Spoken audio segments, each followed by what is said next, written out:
Magandang umaga. Ayun guys, nagpapamerienda ako ng mga manok ko. Tapos, may nagbigay naman ng bigas para sa kanila kasi yung bigas na yan yun yung pagpakain ng ng hayop. Hindi ko na niluto guys. Pinakain ko na lang sa kanila pang merienda kasi para may sila may paglilibangan. Ganitong oras, mga 10 a.m. Yan, nanghihingi na yan ng pagkain. Masyado pa namang maaga, so yan naman natin. So, hindi ko na lang niluto guys.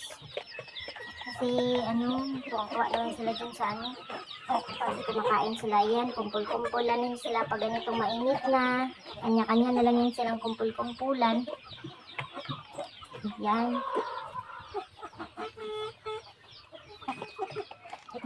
Inahin ko na to. Kahit saan lang nakainom ng tubig. Ayan guys. Nakain naman sila. Tapos, inobserbahan ko naman yung ipot nila okay lang naman. Kasi napapakain ko naman sila ng pang talaga, yung pang manok. Saka sa ganda ng araw ngayon, baka maganda nga ang araw pero baka sakali mamayang hapon ulan na naman. Lakas na naman ng ulan. Kawawa naman yung kambing namin pag masyadong maagang umulan. Ito naman tong sisiw na ito. Chirp ng chirp. Andiyan naman yung mama niya. Kasama niya. Nasa likod niya lang. Di mo alam mo na hinahanap. Ayan guys. So, kaganda ng ulap. Diba ang ganda ng araw? Nakakatuwa naman pag ganyan kaganda ng araw. Kasi yung mga kambing nakakain sila ng matagal-tagal din. Hindi katulad ng pag madaling pag masyadong maagang ulan, kawawa sila, hindi masyado nabubusog. Ito yung halaman ko guys, ito lang inaligpit ko. Medyo lumaki, hindi nakain ng mga manok.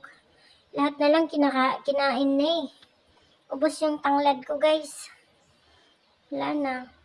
Ito yung papaya ko, yung na parang anak na to ng yung unang puno.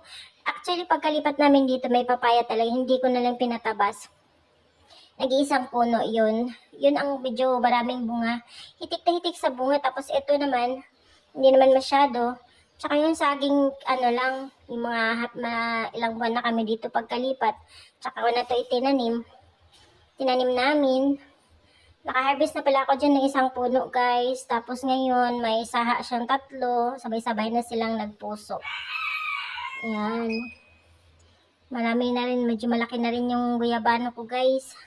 Tsaka yung kailang na yan, ewan ko ba sa iba kung anong tawag nila. Kailang yan, hindi pa yan dito nang galing. Malayo pa binanggalingan yan, Davao Oriental pa. Malaki na. Nakaka-harvest na ako. Dami ko nang nakuha dyan.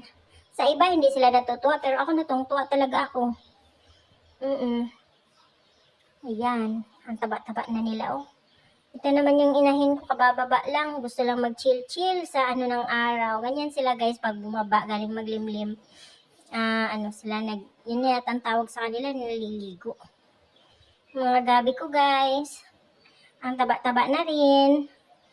Ayan mga ilang puno lang yan nung una, 4. Tapos dumadami naman sila kaya nililipat ko. Ayan, kumpul-kumpul sila guys. Ganda ng Actually, maliit lang ang mama niyan. Tapos, ayan sila, yung na-breedingan ng basilan, kaya lumalaki. Malalaki sila, guys.